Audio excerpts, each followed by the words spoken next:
ముఖ్యమంత్రి రేవంత్ రెడ్డి గారు దావోస్ పర్యటన తదనంతరం చేస్తున్నటువంటి వ్యాఖ్యానాలను చూస్తుంటే ఆయన మాటలు, ఆయన వ్యవహార శైలి ఈపాటి ముఖ్యమంత్రి ఇండియాలో లేదన్నట్టుగా ఆయన వ్యవహార శైలి ఉన్నది. రాష్ట్ర ప్రభుత్వాన్ని నడిపేటువంటి క్రమంలో అభివృద్ధిని కాంక్షించేటువంటి ఏ ప్రభుత్వం అయినా చాలా ఎంఓయూలు చేసుకుంటుంది. అందులో చేసుకున్నటువంటి ఎంఓయూలన్నీ కూడా అమల్లోకి వచ్చినటువంటి దాఖలా గతంలో లేదు, ఈరోజు కూడా ఉండదు. 1,82,000 కోట్లు ఎంఓయూలు చేసుకోవడమే పెట్టుబడులు తరలి వచ్చినట్టుగా ఆయన భ్రమిస్తూ ఉన్నాడు. అయితే ఇదే సందర్భంగా ఈ ఎంఓయూల విషయంలో చంద్రబాబు నాయుడు గారు ఆంధ్రప్రదేశ్ సమైక్య ఆంధ్రప్రదేశ్కు ఈరోజు ఆంధ్రప్రదేశ్ రాష్ట్రానికి ముఖ్యమంత్రిగా కొనసాగినటువంటి వ్యక్తి, అనేక సందర్భాల్లో అనేక ఎంఓయూలు చేసుకున్నటువంటి వ్యక్తి.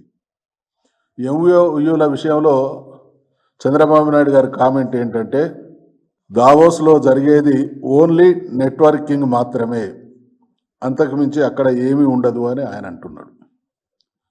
ఇక ఈరోజు ముఖ్యమంత్రి రేవంత్ రెడ్డి గారి డిప్యూటీ సీఎం గారైనటువంటి బట్టి విక్రమార్క గారు వారంటున్నటువంటి మాట ఏంటంటే, ఎంఓయూలు అన్నీ ఎక్స్ప్రెషన్ ఆఫ్ ఇంట్రెస్ట్ మాత్రమే అని అంటూ ఉన్నారు.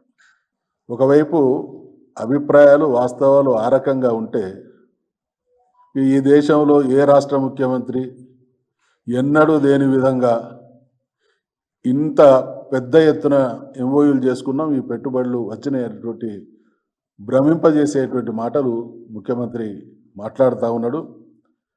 ఇదే ముఖ్యమంత్రి గడిచిన సంవత్సరం కూడా దావోస్లో ఎంఓయూలు చేసుకున్నారు. ఆ రోజు వాళ్ళు చేసుకున్నటువంటి ఎంఓయూల విలువ 40,000 కోట్లు.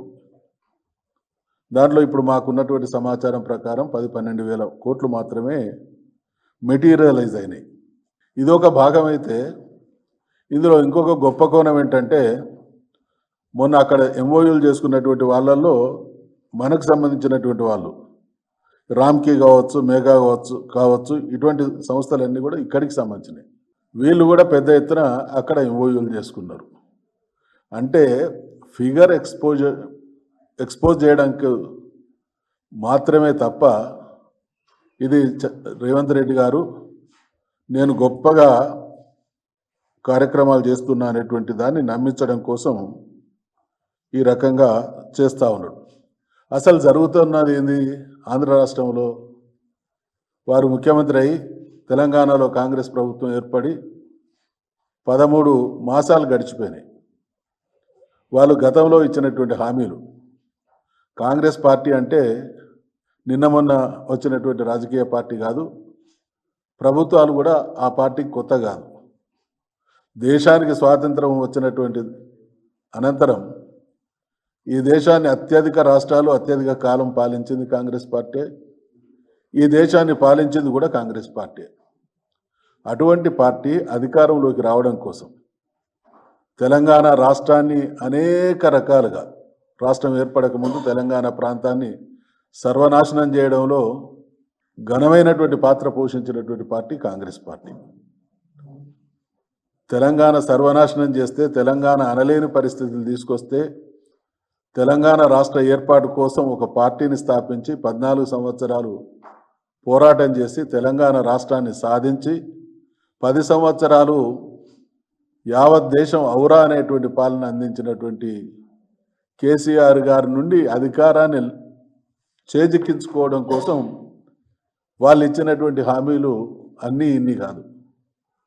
100 రోజుల్లో ఇస్తామన్నటువంటి హామీలు ఉన్నాయి. మొత్తం మీద వెరసి అన్ని కలిపి 420 హామీలు ఉన్నాయి.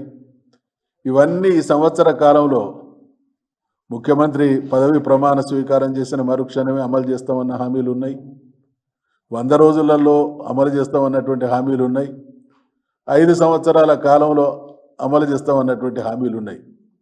ఈ ఏ ఒక్క హామీ కూడా అమలు కానటువంటి పరిస్థితులలో రాష్ట్రంలో ఉండేటువంటి ప్రజలందరూ ఈ ప్రభుత్వం మీద దుమ్మెత్తి పోస్తూ ఉంటే, వ్యక్తిగతంగా రేవంత్ రెడ్డి గారిని కూడా ప్రజలు నిలదీసేటువంటి పరిస్థితి వస్తూ ఉంటే, ఆ పరిస్థితి నుంచి తప్పించుకోవడం కోసం అటెన్షన్ డైవర్షన్ కార్యక్రమాలు అనేకం ముఖ్యమంత్రి గారు కాంగ్రెస్ పార్టీ కొనసాగిస్తూ ఉన్నది.